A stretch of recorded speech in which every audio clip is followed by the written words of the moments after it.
And then there's the wildly other end of the spectrum, and that is a company called Procreate.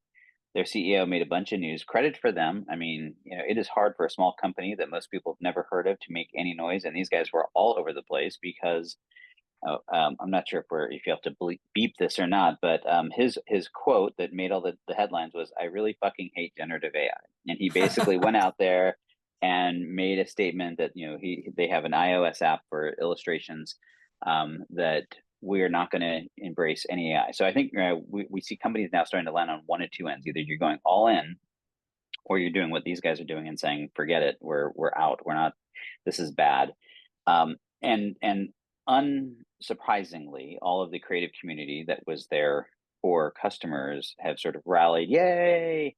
But the question really is, I think, is this the right move? Is this the right move from a go-to-market standpoint? Is this, my gut says they're going to end up on the wrong side of history on this. They're going to either, crash and burn when the world continues to evolve around them, or they're going to have to eat their words and eventually buy into it. I think there's a long history of this in the history of tech, but I'm curious your take, especially juxtaposed to the other end where we have Salesforce going out there and going, Agent Force. Yeah, I think really Salesforce's Agent Force is going to be more applicable to chatbots and traditional process automation. And so they're really competing more against the UiPaths and Automation Anywheres of the world uh, from that perspective, and maybe ServiceNow to some extent.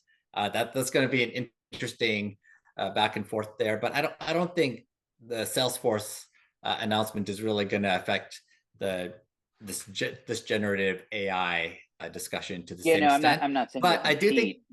compete, but I think the juxtaposition of the approaches in the market to it. Mhm.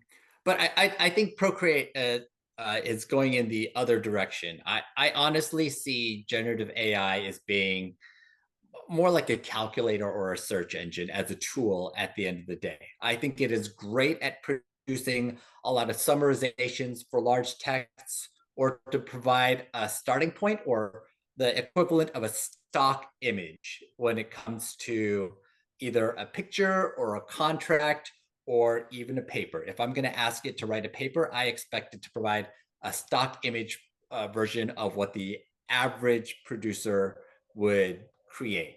And then you can work for there. So I think the real issue for creatives is, how are you going to take your initial Gen AI outputs and then enhance them in a way that is necessary for the commercial work that you do? Because if your entire business is based around creating stock images, yes, you will go out of business. You probably are not long for this world as a graphic designer or other creative. But fortunately, most of us are actually asking for something more creative than that. At least I think so. Well, yeah, what I do think is interesting is, I mean, I completely agree with you. I feel absolutely no threat from any of the generative AI tools that I use every single day to do my job. I think it makes my work better. It allows me to do it more quickly. But I do think there's a challenge in that, particularly when it comes to creative space, there's a whole lot of that work that was. I mean, their bread and butter was this non-creative. It was just churning out the same kind of stuff over and over again. So, like, I have no risk or no fear of generative AI replacing genuine artists, but graphic design type work, maybe, right? I mean, I think that there's certainly going to be a greater impact. And I think this is true across the board of everything we do. We have to be figuring out, to your point, how do you use it? How do you leverage it? Um, and how do you use it to do better at the job that you're doing? What it should do is make you more productive and more fit and more quickly, producing more quickly.